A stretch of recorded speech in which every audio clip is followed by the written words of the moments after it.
Mad Rabbit, India's finest audio wearable brand, starting at 999. எனக்கு பார்த்தீங்கன்னா 2 குழந்தை இருக்காங்க, மாற்றுத்திறனாளி குழந்தைங்க. 2 பேருக்குமே கண்ணு தெரியாது, வாய் பேச மாட்டாங்க, மூளை வளர்ச்சியும் கிடையாது. ஆட்டோ ஓட்டி தான் குழந்தைங்கள பார்த்துக்கிறேன். ஆட்டோ வாங்கி 10 வருஷம் ஆகுது. இங்கேருந்து குழந்தைங்கள வந்து சாப்பாடெலாம் ஊட்டிட்டு அதுக்கப்புறம் தான் நம்ம அட்ரஸ் போயிட்டு ஆட்டோ ஓட்டிட்டு நான் மறுபடியும் வீட்டுக்கு வரணும். அதுக்குள்ளே வர வருமானத்தை வச்சு தான் என் குடும்பத்தை பார்த்துக்கிறேன். ஸ்டார்ட் அப் பண்ணு வா.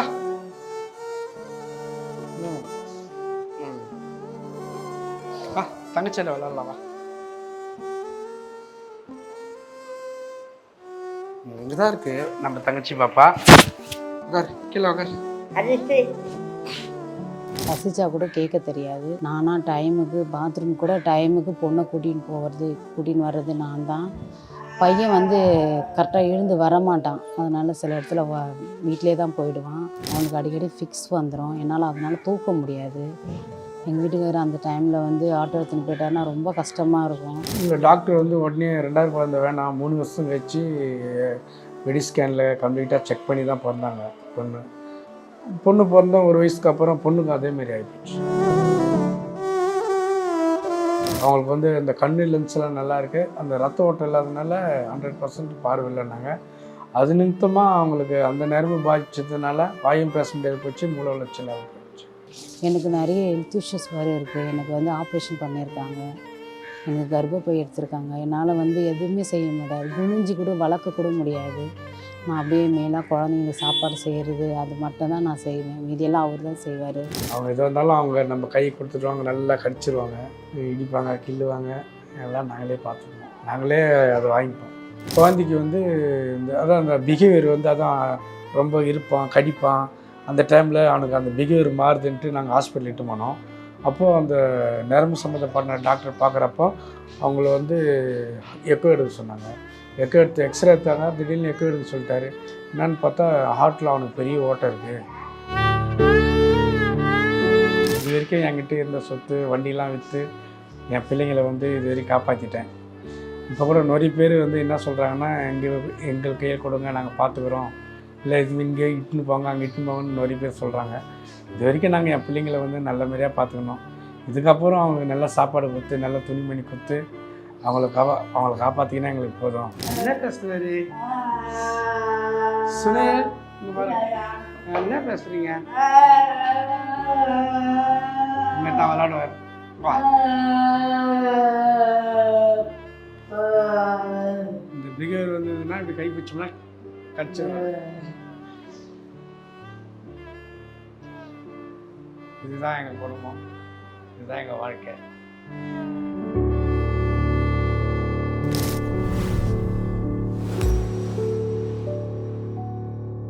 வணக்கம்ப்பா, என் பேர் நாகலட்சுமி.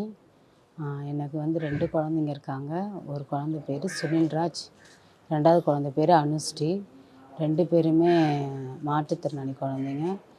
2 பேருக்குமே மூளை வளர்ச்சியும் கிடையாது, கண் பார்வையும் கிடையாது, வாயும் பேச மாட்டாங்க. அவங்களுடைய எல்லாமே நாங்களே தான் செய்யணும். அவங்களுக்கு வந்து எதுவுமே தெரியாது. சாப்பாடு ஊட்டுறதுலேருந்து மோஷன் போடுறதுலேருந்து எல்லாமே நானே தான் எல்லாமே 2 குழந்தைக்குமே பண்ணணும். ரொம்ப கஷ்டமாக இருக்குது. அப்போ இதுலேருந்து நானே தான் பார்த்துட்ருக்கேன். நானும் எங்கள் வீட்டுக்காரர் மட்டும் தான் இருக்கோம். 2 பேருமே தான் குழந்தைங்கள பார்த்துக்குறோம்.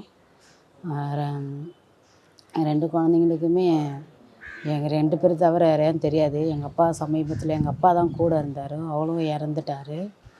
அவர் இறந்த பிறகு ரொம்ப கஷ்டமாயிடுச்சு எங்களுக்கு. 2 குழந்தைங்களுமே நாங்கள் பார்த்துக்குறோம். எனக்கு பார்த்தீங்கன்னா 2 குழந்தை இருக்காங்க, மாற்றுத்திறனாளி குழந்தைங்க. 2 பேருக்குமே கண்ணு தெரியாது, வாய் பேச மாட்டாங்க, மூளை வளர்ச்சியும் கிடையாது. பிறந்து 1 வயசுக்கு அப்புறம் அதுமாரி ஆகிட்டாங்க. எவ்வளோ ட்ரீட்மெண்ட் பண்ணிகிட்ருக்கோம், எவ்வளோ கஷ்டங்கள். ஆட்டோ ஓட்டி தான் குழந்தைங்கள பார்த்துக்கிறேன். ஆட்டோ வாங்கி 10 வருஷம் ஆகுது. இங்கேருந்து குழந்தைங்கள வந்து சாப்பாடெலாம் ஊட்டிட்டு அதுக்கப்புறம் தான் நம்ம அட்ரஸ் போயிட்டு ஆட்டோ ஓட்டிட்டு நான் மறுபடியும் வீட்டுக்கு வரணும். அதுக்குள்ளே வர வருமானத்தை வச்சு தான் என் குடும்பத்தை பார்த்துக்கிறேன். அப்படியே போயிட்டுருக்கு என் லைஃப். அவங்க குழந்தைங்க வந்து எப்படின்னா பசிச்சா கூட கேட்க தெரியாது. நானாக டைமுக்கு பாத்ரூம் கூட டைமுக்கு பொண்ணை கூட்டின்னு வர்றது நான் தான். பையன் வந்து கரெக்டாக எழுந்து வரமாட்டான். அதனால் சில இடத்துல வீட்டிலே தான் போயிடுவான். அதெல்லாம் க்ளீன் பண்ணணும். அவனுக்கு அடிக்கடி ஃபிக்ஸ் வந்துடும். என்னால் அதனால் தூக்க முடியாது. எங்கள் வீட்டுக்காரர் அந்த டைமில் வந்து ஆட்டோ எடுத்துன்னு போயிட்டாருன்னா ரொம்ப கஷ்டமாக இருக்கும். அவர் ஃபோன் பண்ணி, அதுவும் அவர் இங்கெல்லாம் ஓட்ட மாட்டார், சிட்டி சைடில் தான் ஓட்டுவார். அங்கேருந்து வரணும். அதுவே கொஞ்சம் ரொம்ப சகனமாக இருக்கும். என்னால் தூக்கி அதையெல்லாம் செய்ய முடியாதுன்னு. அதுக்கப்புறம் அவருக்கும் ஃபோன் பண்ணி நான் வர வச்சு தான் இதெல்லாம் செய்யணும். எனக்கு ரொம்ப கஷ்டம். இப்போ அதனாலே சரி ஆட்டோவும் ஓடாது. அதனாலே ரொம்ப வீட்லேயே ரொம்ப கஷ்டம். சுனில், சுனில், அனு வா, அனு அப்பாண்ட வாங்க, அனுஷ்டி வா, வா வா, உங்கள் பிள்ளையாண்ட வா, வா வா செல்லம்மா வாங்க. என்ன பண்ணுறாங்க? அப்பா கிட்ட வந்துட்டாங்களா அனுஷ்டி அம்மா? ஆ திரும்பி திரும்பி உட்காரு. அப்பா என்ன பண்ணுறாரு அனுஷ்டி? செல்லம்மா எங்கே போகிறாங்க? அனு கிளம்பிட்டாங்க. இல்லை, முதல்ல குழந்த பிறந்த அப்போ தெரியல. 1 வயசுக்கு அப்புறம் தான் டாக்டர்கிட்ட நாங்கள் தடுப்பூசி போடலான்னு போனோம். அப்போ வந்து என்ன சொன்னாங்கன்னா, குழந்தைய வந்து டேப் வச்சு டாக்டர் தலையிலேருந்து என்னை கண்ணு செக் பண்ணணும் அப்படின்னாங்க. உடனே மறுநாள் காலையில் சங்கர் நேத்திரையில் எழுதி கொடுத்தாங்க. அங்கே போய் பார்த்தோம். அந்த கண் லென்ஸு திரையெல்லாம் நல்லா இருக்குது, கண் நரம்பு பாதிச்சிருக்குன்னு சொன்னாங்க, டாக்டர் சொன்னாங்க. இல்லை, டாக்டர் வந்து உடனே 2வது குழந்தை வேணாம், 3 வருஷம் கழிச்சு வெடி ஸ்கேனில் கம்ப்ளீட்டாக செக் பண்ணி தான் பிறந்தாங்க பொண்ணு பிறந்தோம். 1 வயசுக்கு அப்புறம் பொண்ணுக்கு அதேமாரி ஆகிப்போச்சு. அப்போ பிறக்கும் போது நல்லா தான் பிறந்தாங்க. ஆமாம், நல்லா பிறந்தாங்க. அந்த கண் நரம்பு பாதித்ததுனால 2வது குழந்தையும் அதேமாரி இருக்குது. அவங்களுக்கு வந்து இந்த கண் லென்ஸ்லாம் நல்லா இருக்குது, அந்த ரத்த ஓட்டம் இல்லாதனால 100% பார்வை இல்லைன்னாங்க. அது நிமித்தமாக அவங்களுக்கு அந்த நரம்பு பாதித்ததுனால வாயும் பேச முடியாது போச்சு, மூளை வளர்ச்சி இல்லாத போயிடுச்சு. எனக்கு நிறைய ஹெல்த் இஷ்யூஸ் வேறு இருக்குது. எனக்கு வந்து ஆப்ரேஷன் பண்ணியிருக்காங்க. எனக்கு கர்ப்பப்பை எடுத்திருக்காங்க. என்னால் வந்து எதுவுமே செய்ய முடியாது. குனிஞ்சு கூட வளர்க்க கூட முடியாது. நான் அப்படியே மேலாக குழந்தைங்களுக்கு சாப்பாடு செய்கிறது அது மட்டும் தான் நான் செய்வேன். மீதியெல்லாம் அவர் தான் செய்வார். என்னோடய ஒய்ஃபு தான் பார்த்துக்கணும். அவங்களுக்கும் இப்போ ஒரு சர்ஜரி பண்ணியிருக்கோம். கர்ப்பப்பையெல்லாம் எடுத்துகிட்ருக்காங்க. சுகரு, பிபிலாம் இருக்குது. அவங்க தான் பார்த்துக்கணும். நான் வேலைக்கு போயிட்டு வந்து நானும் பார்த்துப்பேன். திடீர்னு ஃபிக்ஸ் வரும், ஹார்ட்டில் பிரச்சனை இருக்குது சொல்லுவாங்க. அவங்களுக்கு எதாவது ஒன்றுன்னா வண்டி எடுத்துகிட்டு போயிட்டு வருமானம் வருதோ இல்லையோ வந்து குழந்தைங்கள பார்த்துப்போம். எங்கள் லைஃப் இப்படி தான் போயிட்டுருக்கு. இப்போ ஒரு நாள் நீங்கள் ஆட்டோ ஓட்டுனால வருமானம் எவ்வளோ வருது? அந்த வருமானத்தை வச்சு இவங்களுக்கு மெடிக்கல் ஃபெசிலிட்டிஸ்லாம் கரெக்டாக இருக்கா, போதுமானதாக இருக்கா? அது வரும், போவோம், பார்ப்போம் என்ன வருமானம் வருது. நம்ம ஒரு நாள் காலையில் போயிட்டு சாயந்தரம் வரைக்கும் ஓட்டினா நம்ம ஏதாவது ஓட்டி எடுத்துகிட்டு வரலாம். நம்ம போகிறதே இங்கேருந்து ஒரு 11 மணிக்கு தான் போவோம். மறுபடியும் 7 மணிக்குள்ளே வீட்டுக்கு வந்துடுவேன். அதுக்குள்ளே வர வருமானத்தை வச்சு தான் இதெல்லாம் பார்த்துக்கிறேன். அவன் சமீபத்தில் கூட ஜனவரி தான் எனக்கு கீழே தள்ளி கை உடைச்சிட்டான் இங்கே. ஏன்னா பிடிக்க முடியல. டக்குன்னு பாத்ரூம் கூட்டின்னு போயிட்டேன். அவன் டக்குன்னு இப்படி நின்ட்டான். நான் எனக்கு கீழே தள்ளிட்டு அவன் வந்துட்டான் வெளியே. ரொம்ப கஷ்டப்பட்டு நானாக எழுந்து வெளியே வர முடியாத வந்து அதுக்கப்புறம் அவருக்கு ஃபோன் பண்ணி அதுக்கப்புறம் இந்த ஜனவரிக்கு தான் கை வந்து மூட்டு மட்டும் கொஞ்சம் விளையிட்டு இருந்தது. இப்போ பரவாயில்ல. அவன் அடிக்கடிக்கு அது மாதிரி பண்ணிவிடுவான். டக்குன்னு கீழே தள்ளிடுவான், இது பண்ணிவிடுவான். அந்த டைம்லலாம் ரொம்ப கஷ்டமாக இருக்கும். இது பண்ண பிடிக்கவே முடியாது அவனை. ஏன்னா இப்படி விசிறினானா நான் அப்படியே போய் கீழே தான் உயணும். அந்த டைமில் ரொம்ப ரொம்ப கஷ்டமாக இருக்கும். நான் அதுக்கும் அவருக்கு தான் ஃபோன் பண்ணுவேன். ஸ்டார்ட் பண்ணு வா. ம் ம் வா, தங்கச்சியில் விளாட்லாம் வா. இங்கே தான் இருக்குது நம்ம தங்கச்சி பாப்பா. உட்கார், கீழே உட்கார். உட்காருங்க கீழே. ஆமாம்.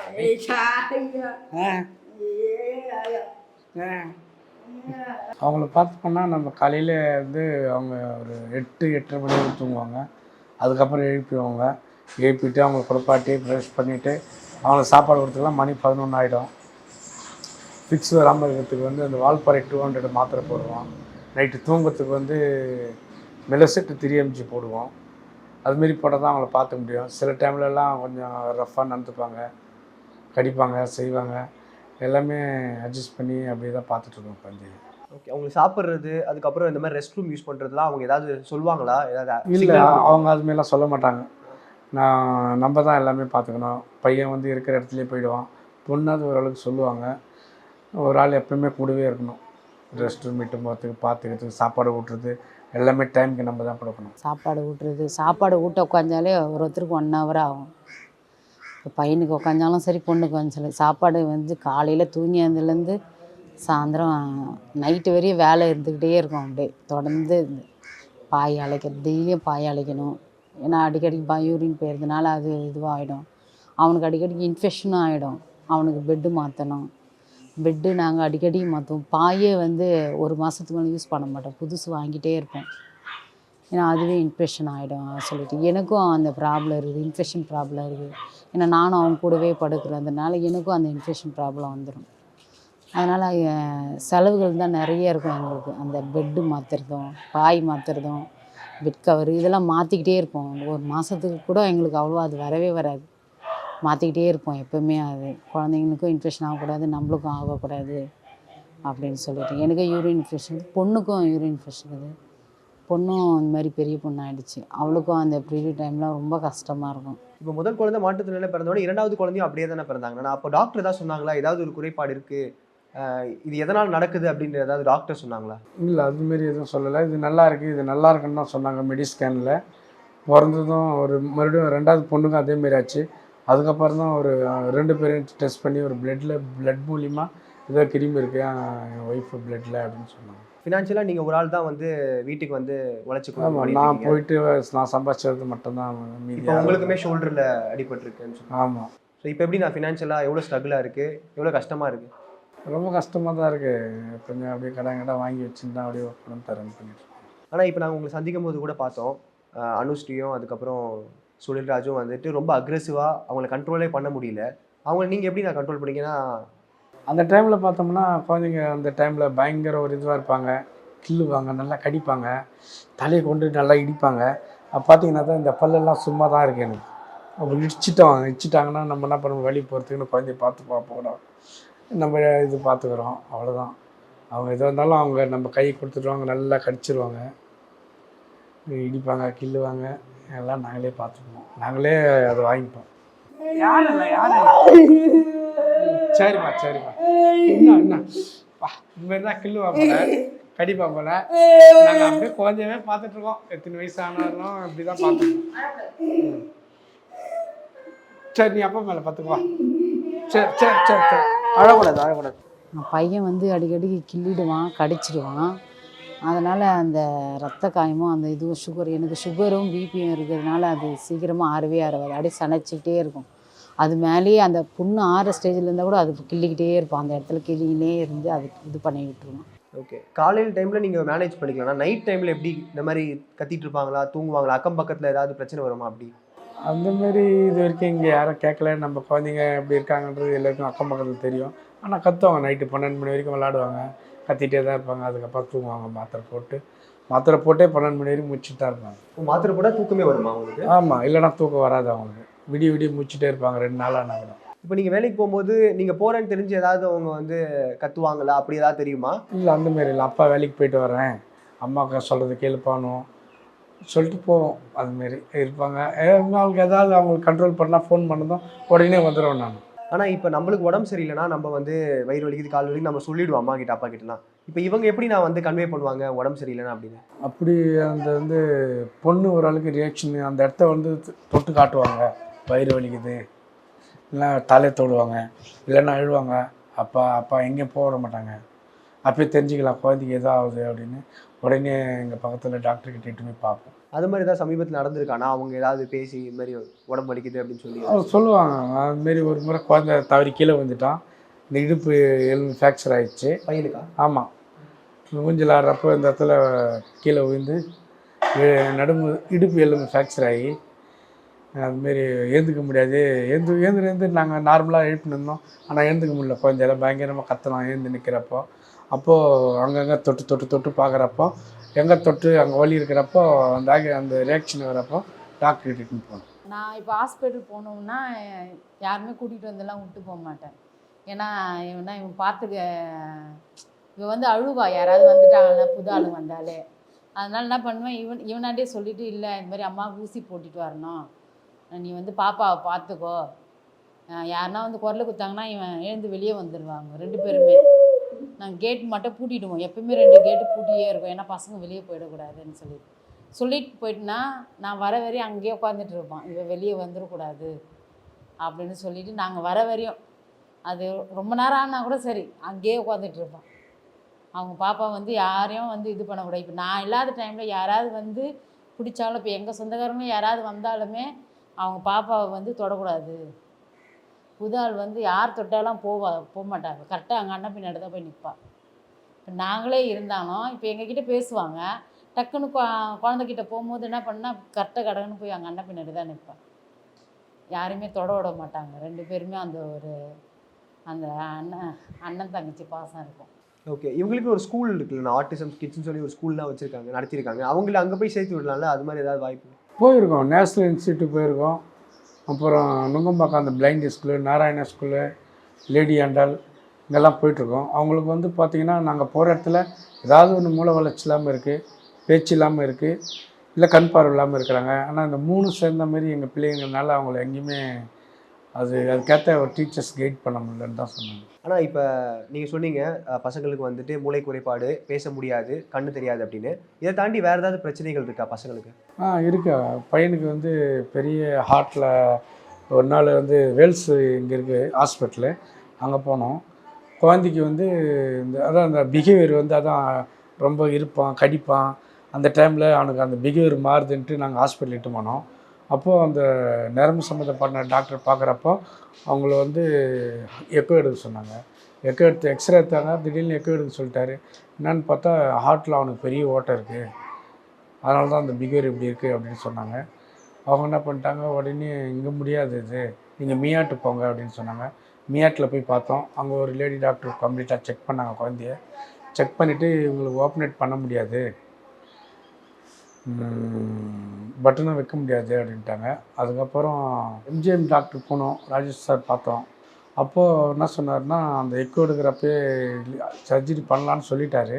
அதுக்கப்புறம் அந்த எக்கோ செக் பண்ணுறப்போ அந்த ஒரு மாதிரி ஜிம்முனது செஞ்சது, அதுமாரி பட்டன் வைக்கிறப்போ அதுமாரி பண்ணி ஏதாவது ஆச்சுன்னா குழந்தைக்கு ஏதாவது சீரியஸ் ஆகிடும், வேணாம் அப்படின்னு சொல்லிட்டார். எங்களை நிறைய பேர் குழந்தைங்கள வந்து இதுமாதிரி ஹாஸ்டலில் சேர்க்க சொல்லி, இந்த ஹோமில் சேர்க்க சொல்லிலாம் கேட்டிருக்காங்க.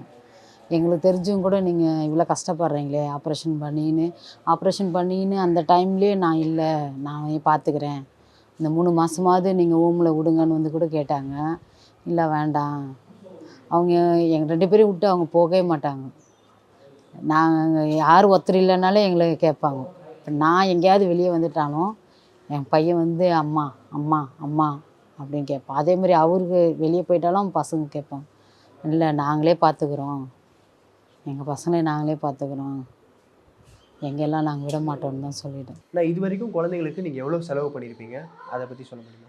அவங்களுக்கு செலவுன்னு பார்த்தா நிறைய பண்ணியிருக்கிறோம். நாங்கள் சங்கர் நேத்திரையில் பார்த்துருக்கோம், விஜய் ஹாஸ்பிட்டலில் பார்த்துருக்கோம், அப்புறம் மேத்தா ஹாஸ்பிட்டலில் ஹார்ட்டு நிறைய செக் பண்ணி கிட்டத்தட்ட ஒரு 10 லட்ச ரூபா கிட்ட செலவு பண்ணிட்டோம்.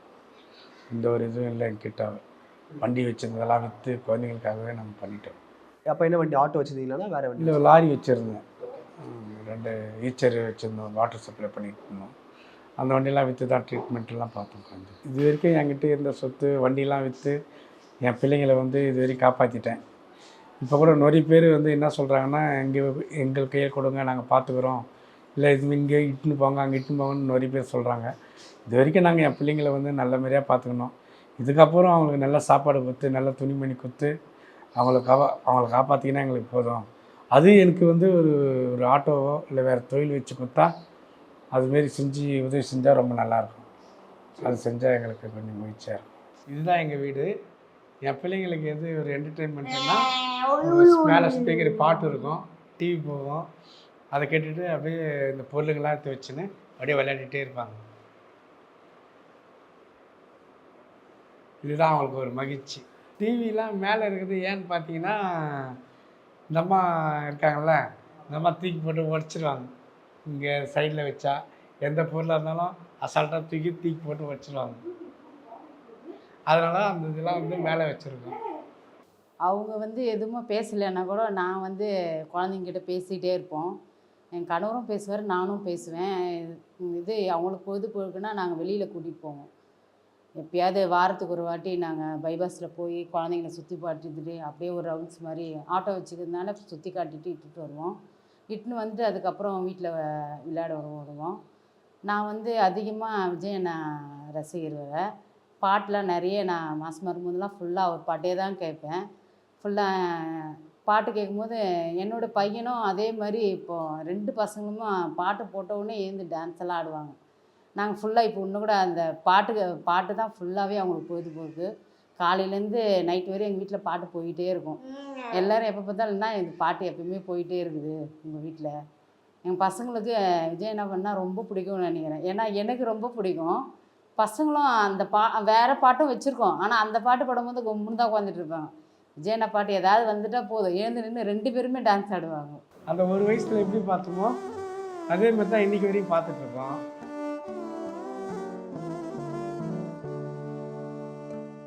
Mad Rabbit, India's finest audio wearable brand, starting at 999.